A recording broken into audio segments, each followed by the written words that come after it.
been getting a ton of requests to talk about the new iPhone 10, the iPhone X, so I thought I'd make a quick video sharing with you some of what I like and some of what I don't like about this phone. If you don't feel like watching the whole video, long story short, I really like this thing. I'm more of an Android guy than I am an iPhone guy, but I've always carried an iPhone and an Android phone. 10 years ago, I slept on the street to be the first person to get the iPhone 1 when it came out.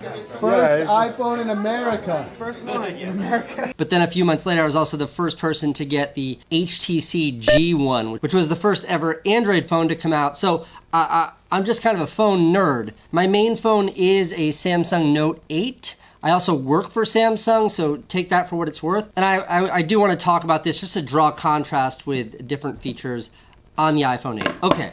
Chapter 1, form factor. It feels good. The X feels different.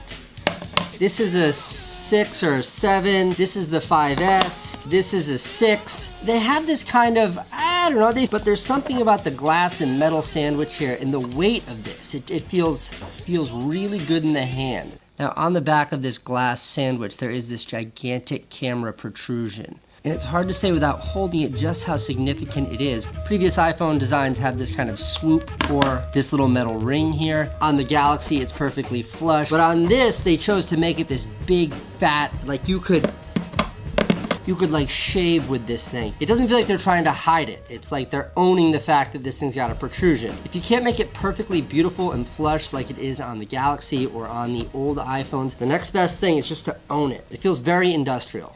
Now, they call this thing all screen, and it sort of is, besides the, I like that there's no more button down here, but I will say I was out shooting the other day trying to use this with my drone, and the whole phone crashed. And because there was no physical home button, the DJI app crashed, and there's no way for me to crash this app to get back to the home screen because there's no home screen button.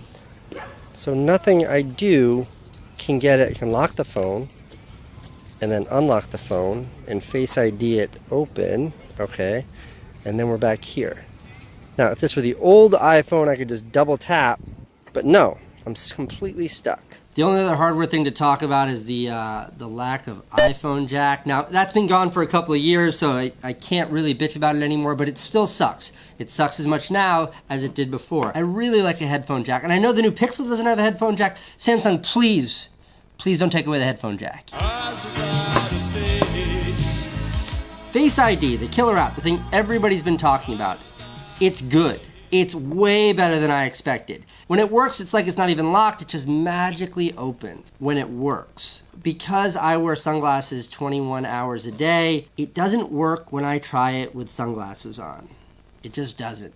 So it gives me sort of two options. I can go like this, or I gotta wait for it to fail, and then I just punch in my key code circa 2011. It's fine. I do wish there was a redundant measure there. On my main phone, on my Note, it has a retinal scanner, which works similarly. I use the retinal scanner if I've got glasses off. If I've got glasses on, I just put a finger down there and it unlocks. I would love another mechanism to unlock this thing besides Face ID and besides this key code. And to get really specific, it does this thing where it tries to unlock with Face ID, and there's about a 2-second wait before the keypad comes up. So that means 2 seconds of waiting before I can actually punch in my code and unlock it. That sounds like a small deal, but I mean, you know, I unlock my phone like 500 times a day. It gets a little annoying. Other things that I really like that I didn't think I would like, the gesture input on this. That is the closing of apps by swiping up and pulling down on the corner to bring up your control panel and pulling down over here to bring up notifications. It feels like a much more human interaction than maybe like tapping these virtual buttons.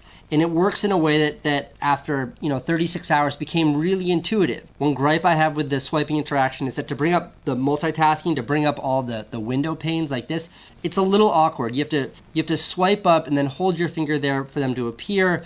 And then if you want to shut down all these apps at once, you have to kind of hold down and wait for this thing to come up. It's fine. We're talking about seconds of lag here, but the way it worked on the way it works on Android, where you tap a button and you can swipe through, to me feels like it feels more efficient. This feels like I'm holding and waiting. Anything you can do, I can do better. I can do anything better than you. Now, I could make like a 2-hour-long video about Android versus iOS. I don't want to go too far down that bottomless hole pit right now, but there are a couple things that really stand out here. For starters, the notifications. If you think, your phone as a communication device, understanding all these communications that are coming in across all of these different apps, being able to organize those and process those in your head is maybe the most important part of your relationship with your phone. Now, Android, which has a lot of faults, don't get me wrong, there's a lot of that Android does that I just don't understand. Android's notification system, I think, is near perfect. Everything's right there. It's neatly organized. The most common interaction I do with my Android devices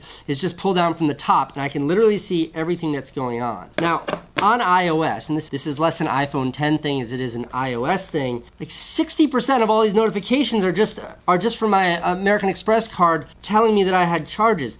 Apple, why not group them all together? Why do I have to have 500 notifications from the same app? In the end, I have almost all of my notifications turned off on this thing because this notification display menu thing is just such a dumpster fire. And it's always been that way. Ever since on iOS you pull down from the top, it's always been this big, fat, confusing mess. Another thing that I would love to see on these devices, Apple did a really good job of doing multi-window, that is like having more than one app open on a single screen on the iPad Pro. It's great. There's a lot of real estate here. How about letting me have 2 apps open at once?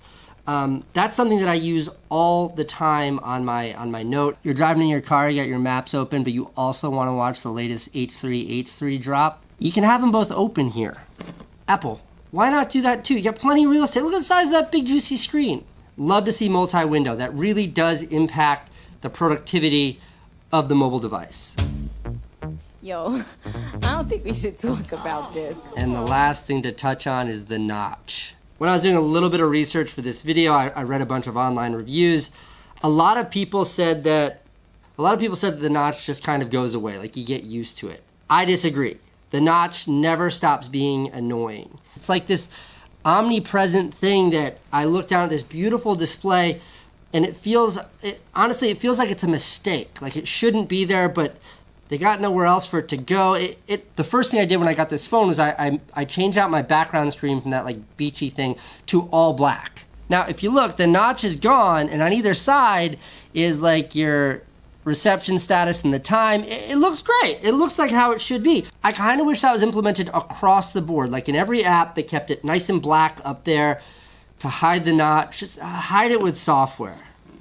All right, so those are kind of my initial thoughts. End conclusion here, will the iPhone X replace my Note 8 as my main phone? No. I've always this is a Sony Android phone here, and this is an HTC Android phone. I've always found Android to be a better productivity device.